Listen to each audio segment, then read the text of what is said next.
안녕하세요, 뉴스반장입니다. 법원의 판단은 존중합니다. 하지만 저로서는 도저히 납득할 수 없는 판결입니다.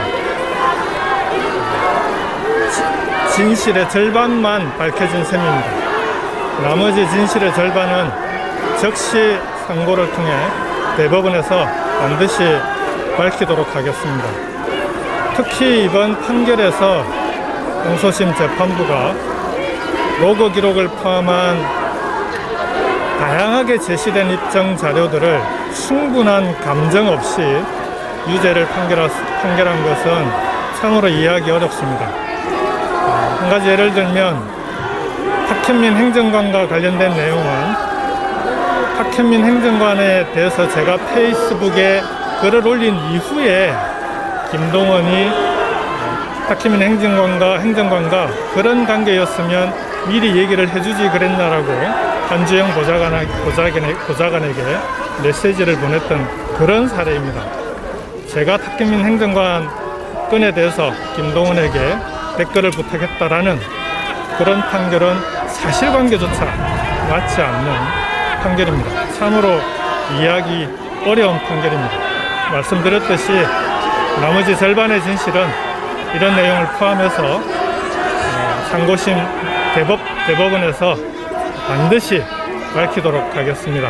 마지막으로 지금까지 걱정해 주신 경남 도민들과 국민들께 대단히 송구하다는 말씀을 드리고요. 절반의 진실이 밝혀질 때까지 흔들림 없이 도정에 임하도록 하겠습니다. 이번 주는 실로 충격적인 한 주입니다.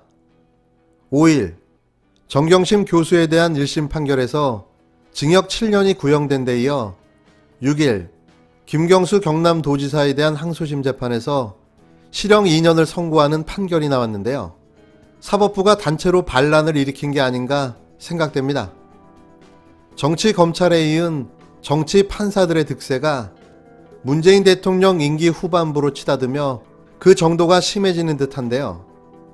아무리 논리적으로 생각을 해도 증거 우선주의의 대한민국 사법부에서 심증만 가지고 유죄로 판결하는 초유의 사태가 벌어진다는 건 있을 수 없는 일인 겁니다. 김경수 지사의 항소심 판결 주문 내용을 살펴보면 드루킹 일당의 주장이 일관되므로 이들의 주장을 믿지 아니할 수 없다라고 적시하고 있는데요. 그렇다면 포장해서 싸가지고 간 그 많은 닭갈비는 누가 언제 먹은 걸까요? 타임라인에 대한 검증도 없이 확증 편향을 가진 판사의 판결로 볼 수밖에는 없는데요. 주장이 일관되므로 믿지 않을 수 없다. 그럼 누구나 다 일관되게 주장하면 유죄가 무죄가 되고 무죄가 유죄가 된단 말입니까? 더욱 웃긴 건 선거법 위반 혐의는 무죄를 선고한 건데요. 무죄 사유가 댓글과 기간이 너무 동떨어져 있어 연관성이 없다는 이유에서인 겁니다. 사실 선거법 위반 혐의는 공소시효가 지나버린 거죠. 그러니 엉뚱한 혐의인 컴퓨터 장애 업무 방해 혐의를 적용해 실형을 선고한 건데요. 이 웃지 못할 재판이 어떻게 가능할 수 있는 걸까요?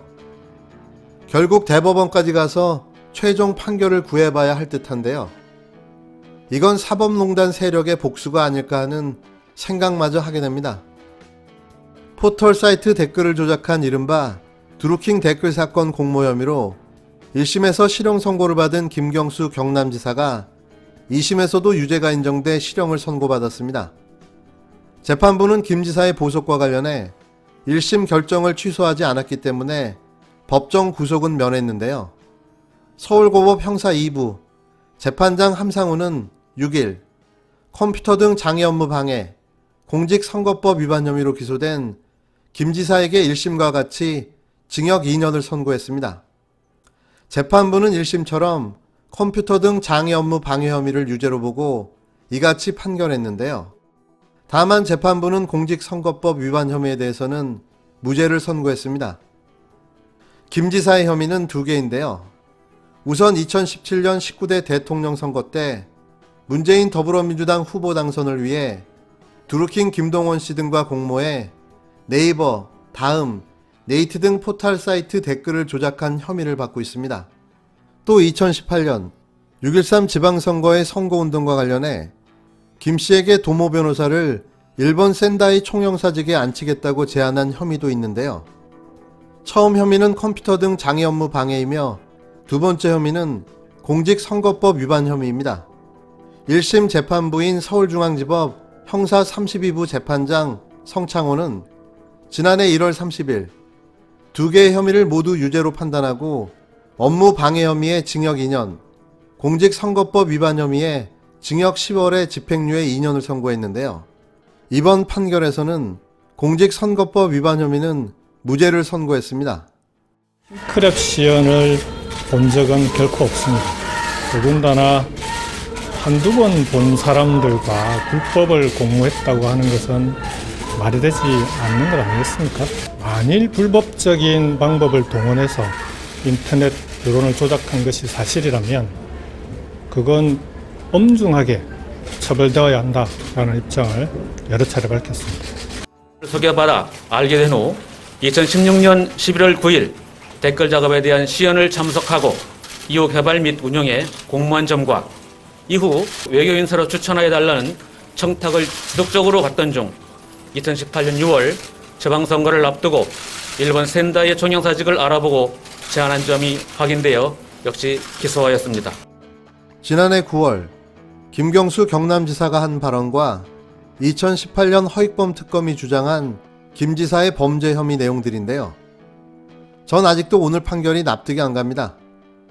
이번 판결은 정치적으로 사형 선고와도 같은 중형 선고인데요.